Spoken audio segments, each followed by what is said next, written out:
ఇక ఈ నెల 16 నుంచి జపాన్లో సీఎం రేవంత్ రెడ్డి పర్యటించనున్నారు. ఈ నెల 22 వరకు జపాన్లోనే ఉండనున్నారు. ఇక రేవంత్తో పాటు జపాన్కు శ్రీధర్ బాబు మరియు అధికారులు వెళ్లనున్నారు. ఇక పలువురు పారిశ్రామికవేత్తలతో వారు భేటీ కానున్నారు. జపాన్లోని టోక్యో, మౌంట్ ఫుజీ, ఒసాకా, హిరోషిమాల్లో ఇక రేవంత్ బృందం పర్యటించనుంది. ఒసాకా వరల్డ్ ఎక్స్పో 2025లో తెలంగాణ ఫిలిపియన్స్ సంబంధించి సీఎం ప్రారంభించనున్నారు. ఇక జపాన్కు చెందినటువంటి ప్రముఖ కంపెనీల ప్రతినిధులతో, పారిశ్రామికవేత్తలతో కూడా సీఎం రేవంత్ సమావేశం కాబోతున్నారు.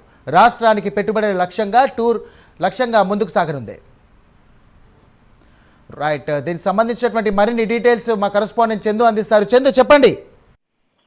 సాయిరామ్, ఈ నెల 15న జపాన్ పర్యటనకు సీఎం రేవంత్ రెడ్డి బయలుదేరి వెళ్ళనున్నారు.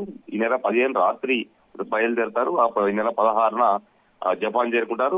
16 నుంచి 22 వరకు కూడా జపాన్ లో సీఎం రేవంత్ రెడ్డి పర్యటన కొనసాగుతుంది. మళ్ళీ 23న తిరిగి రాష్ట్రానికి ఆయన చేరుకుంటారు. ముఖ్యంగా రాష్ట్రానికి పెట్టుబడులను ఆకర్షించే లక్ష్యంతోనే సీఎం పర్యటన కూడా ఉండబోతుంది. సీఎంతో పాటు జపాన్ పర్యటనకు ఐటీ శాఖ మంత్రి, అదేవిధంగా అధికారులు కూడా ఆయనతో వెళ్తారు. ఇక మరోవైపు జపాన్ లో టోక్యో, మౌంట్ ఫుజీ, ఒసాకా, హిరోషిమాల్లో కూడా ఈ బృందం పర్యటిస్తుంది. ముఖ్యంగా పర్యటనలో భాగంగా ఒసాకా వరల్డ్ ఎక్స్పో 2025లో కూడా తెలంగాణ పెవిలియన్ ను ఆయన ప్రారంభించబోతున్నారు. అదేవిధంగా జపాన్ చెందిన ప్రముఖ కంపెనీలు, పారిశ్రామికవేత్తలతో కూడా సమావేశమై పెట్టుబడులను కూడా ఆకర్షించే ప్రయత్నం చేస్తారు. ముఖ్యంగా తెలంగాణలో పెట్టుబడులు, పారిశ్రామిక సాంకేతిక సహకారంపై కూడా చర్చలు కూడా సీఎం రేవంత్ రెడ్డి నేతృత్వంలో బృందం కూడా జరుపుతుంది. ముఖ్యంగా రాష్ట్రానికి పెట్టుబడుల ధ్యేయంగా కూడా ఈ పర్యటన కొనసాగుతుంది. గతంలో దావోస్ పర్యటనకు కూడా రేవంత్ రెడ్డి వెళ్లారు. దాదాపు 1,00,000 కోట్ల పైగా పెట్టుబడులను ఆకర్షించే ప్రయత్నం అయితే చేశారు. ఈ క్రమంలో మరోసారి జపాన్ పర్యటనలో కూడా అత్యధిక పెట్టుబడులు సాధించాలి. ఖచ్చితంగా రాష్ట్రంలో అభివృద్ధిని ముందు తీసుకెళ్లాలంటే ఖచ్చితంగా